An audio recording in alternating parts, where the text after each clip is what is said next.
Can you state your name for the camera? Yeah, my name is Darrell Davis. And where do you live? I live in Rockingham, North Carolina. Rockingham, North You know, Carolina. that's where the Rock is. Do you know what district? Not really sure. Not really sure. Yeah. There's the General Assembly introduced a medical marijuana bill, 1380. What would that bill, medical, and what would medical marijuana do for you? You do a whole lot for me.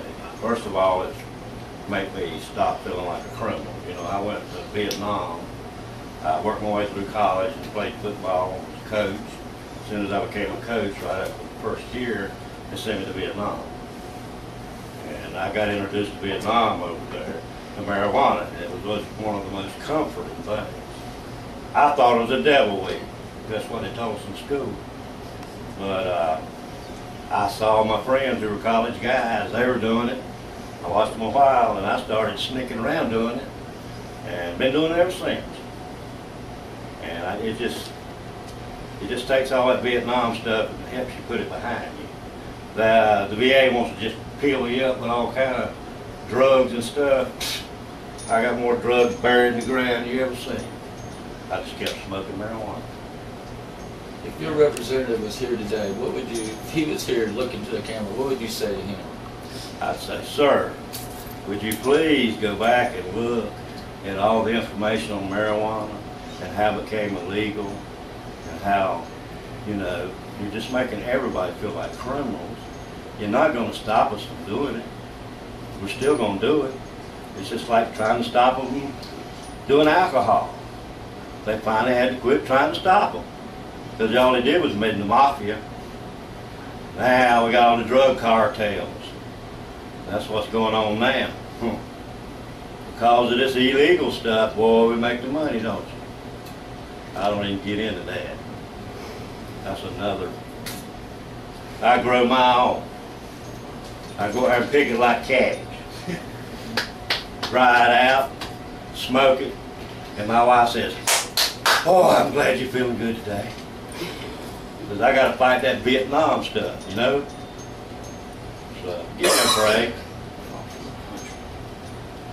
It made me feel like a criminal. I went away a school teacher and a coach. I came back, I don't know what. And they've been persecuting me ever since. I paid $60,000 in taxes on marijuana. I don't do drugs. I don't drink, I don't smoke cigarettes. I just been smoking marijuana for 38 years. And when I go to the VA and they ask me, check my chest, they say, "You don't smoke, do you?" I said, "No, sure don't. Never have." So, hey, here's a guy that's been smoking for 38 years, don't really drink at all, don't smoke cigarettes, don't do any other kind of drugs. I don't even do the ones the VA tries to give me. I bury them. I just take all they give me. They mess me up anyway, sending me over there. I didn't want to go. I want to kick it in the gouge. Hey, I spent 7 years getting my education on my own. Then they sent me over there, took my car, took everything I had, said they're going to get back to us. They said they had a waiting list so long that it'd be done ran out before you ever got to it. So you just lost everything you had. They spit on me when I come home. I was just a guy, man. I've never wanted to fight and stuff. That wasn't my game. I was a coach. I was having young men. So I finally got into prison. So I went back to teaching. Boy, I spent 5 years there just having a good time teaching them guys about, you know, I was teaching math to the guys trying to get them their education, you know, trying to get their GEDs. Well, I was their math teacher. And I was getting them GEDs and boy, they were having fun. We'd give them a dinner and all that stuff, you know. I was having a great time for 5 years. And then one day I got a phone call and my wife said, "Hey, that guy's trying to bust us. He's standing in your house. He wants to look all through your house." And that was the day who I was went away again. So please, would you give us some help here? I know so many people. In fact, they call me Doc. So you consider yourself a caregiver? Oh, yeah. Cancer, I give it away. People on cancer that I know comes to me. Well, I would like to personally thank you myself. God bless y'all. And we'll take this to your. And I want you to know that I live for Jesus Christ. And he ain't never said I couldn't do that. Well, I want to tell you something. You know that Constitution that North Carolina's got and the United States got, it don't say, you know, defend your own rights. It says defend the rights of every citizen. And I applaud what you're doing. Another thing I want to say about this North Carolina law about the taxes. But that time when I had to leave the school, I just picked up all my stuff and left because I knew it was over. And I went home. They found a little bit in my house. They told me just because I had some guns, which I don't even shoot guns, I just like to look at them. So they said because I had guns in my house and had this marijuana here, which is what was in my son's room, they were going to haul him off. So what they did was they said, if you don't show us some marijuana growing, because we know you're growing some somewhere, I said, you know, they said, we're going to turn the feds on you, and it's 5 years mandatory. So, scared me. That just scared me to death. But so I carried them somewhere 5 miles away and showed them some old scrubby stuff down in the swamp.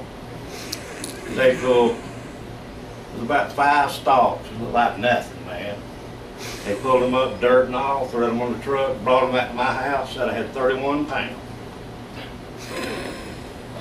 Try to take your land from you. Oh, they was there.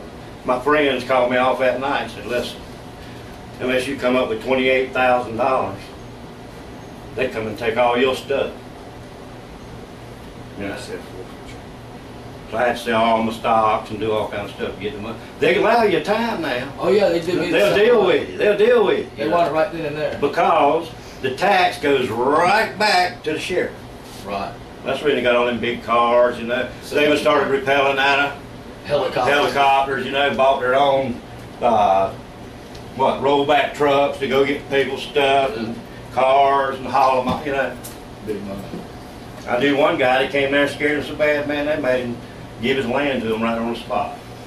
And one of the old deputies, Yeah. he owns the land. Yeah, we see a lot of that. That's what they're after. They're after your land, your car, your banking account, you know. And it's mostly just older people and sicker people. I don't see them after any teenagers because they ain't got a teenager. What does a teenager got? The only thing he's got, what his parents I'm got. 66 years old. I don't meet many teenagers. Most people I know doctors, lawyers, helicopter pilots, you know, people who, reputable people, man. Right. They just use marijuana and cigarette and won't tell nobody. Right. You can go to a doctor and start talking about it and they'll say, Oh yeah. I've had them say, you get me some. Well, we can't talk about that. Anyway, I ain't saying what doctor. That's what they'll, no, I'm saying that's what they'll say. We can't talk about that. Oh, yeah, exactly. Oh, I know. Exactly, because it's just a taboo, you know. And, I think it's a lot of politically incorrect, see, and it's hard to break through that. Even Obama couldn't do it, really, you know. He wanted to, but he couldn't quite. Oh, it will. I think people have traveled from state to state, and you know, they've seen where it's legal. They've seen what it's happening, what it's doing for other people in other states, and they travel back here to North Carolina. Carolinas travel. We know